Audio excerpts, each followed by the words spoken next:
Бичил бизнес эрхлэгч эмэгтэйчүүдийн зээлд хамрагдах боломж. Манай улсын нийт хүн амын 50.7% нь эмэгтэйчүүд бөгөөд дундаж наслалт нь 76 байна. 2021 оны байдлаар эмэгтэйчүүдийн нэр дээрх үл хөдлөх хөрөнгийн бүртгэл 30 орчим хувьтай байна. Эмэгтэйчүүдийн хөдөлмөр эрхлэлтийн төвшин 49 хувьтай байдгаас 53.3% нь хуваарай хөдөлмөр эрхлэгчид буюу хөдөлмөр эрхэлж байгаа нийт эмэгтэйчүүдийн талаас илүү хувь нь бизнесийн салбарт ажилладаг. Жижиг дунд үйлдвэрлэлийн салбарын хувьд эмэгтэй удирдлагын тоо 68%, үүнээс 87% нь 10 хүртэл ажилтнтай бичил бизнесүүд байна. Хуваарай бизнес эрхлэгч 199 мянган иргэн байгаагаас 42% буюу 84 мянган эмэгтэйчүүд. Харин нийтийн хоол, худалдаа, үйлчилгээ, санхүү, боловсрол, эрүүл мэндийн салбарт албан бус хөдөлмөр эрхлэгчдийн 72% нь эмэгтэйчүүд байна.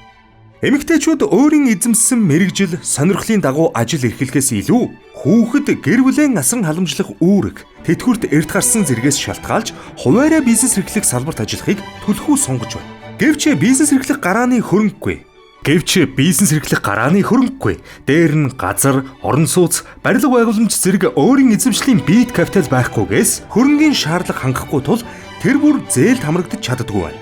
Монгол улсад жижиг дунд үйлдвэрлэлээс олгосон зээлийн 36.3%-ыг эмэгтэй бизнес эрхлэгчид авчээ. Дунджаар нэг зээлдэгчид ноогдох зээлийн үлдэгдэл эрэгтэй бизнес эрхлэгчдийн хувьд 89.87 сая төгрөг, эмэгтэй бизнес эрхлэгчдийн хувьд 49.28 сая төгрөг байна.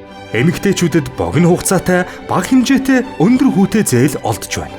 Хэдий зээлийн шалгуур, хүртээмж, бичил бизнес эрхлэгч эмэгтэйчүүдэд ээлгүй байгаач, чанаргүй зээлийн ангиллаар эрэгтэй бизнес эрхлэгчдээс даруй 2.4 дахин бага буюу эрэгтэй бизнес эрхлэгчийн 8.4% нь, эмэгтэй бизнес эрхлэгчдийн 3.5% нь чанаргүй зээлийн ангиллалд шилжсэн байна.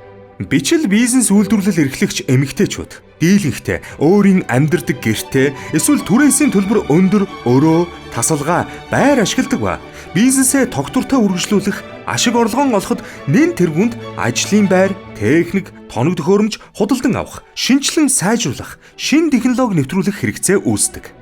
Үүнийг шийдэхэд туслах жижиг дунд үйлдвэрийг дэмжих сан, хөдөлмөр эрхлэлтийг дэмжих сангийн төсөв, мөнгөний хэмжээ, зээлийн шалгуур зэрэгээс шалтгаалж бичил бизнес эрхэлж буй эмэгтэйчүүдэд бизнесээ тасралтгүй үргэлжлүүлэхэд шаардлагатай хөрөнгө оруулалт, төсөв санхүү хязгаарлагдмал байна. Түүнчлэн арилжааны банкудаар дамжуулан олгогдож буй зарим хөнгөлтэй зээлийн шалгуур нь банкны өөрийн бодлого зохицуултын дагуу явагдаж байгаа нь бичил бизнес эрхлэгч эмэгтэйчүүдийг бодитоор дэмжих нөхцөлийг хязгаарлаж байна.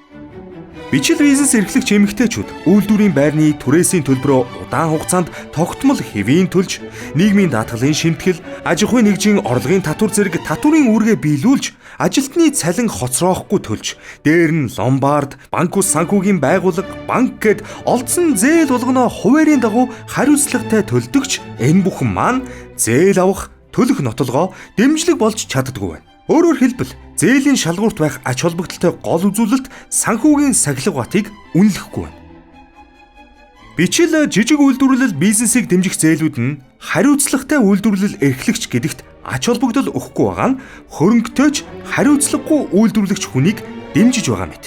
Тэгвэл энэ бүхнийг хэрхэн өөрчлөх боломжтой вэ? Аж ахуй эрхлэгч эмэгтэйчүүдийн эдийн засаг дахь оролцоог нэмэгдүүлэх хуулийн төсөлд бичил бизнес эрхлэгч эмэгтэйг дэмжих бодлогын зохицуултыг тусгах. Жижиг дунд үйлдвэрийг дэмжих болон хөдөлмөр эрхлэлтийг дэмжих сангийн зээлийг эмэгтэйчүүдэд хүртээмжтэй болгохын тулд сангуудын хөрөнгийн хэмжээг нэмэгдүүлэх. Хөрөнгийн барьцаа, баталгаа шаардахгүй байхаар зээлийн онцлогийг баталгаажуулах.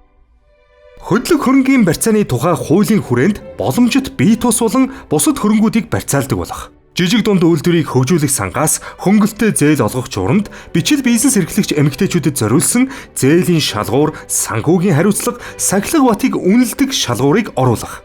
Зорилтод бүлэгт зориулсан зарим зээлийг дамжуулан зээлдүүлж буй санхүүгийн байгууллагуудын журамд нэмэлт шаардлагатай уян хатан байдлын талаар оруулах зэрэг үйл ажиллагааг дэмжих шаардлагатай байна.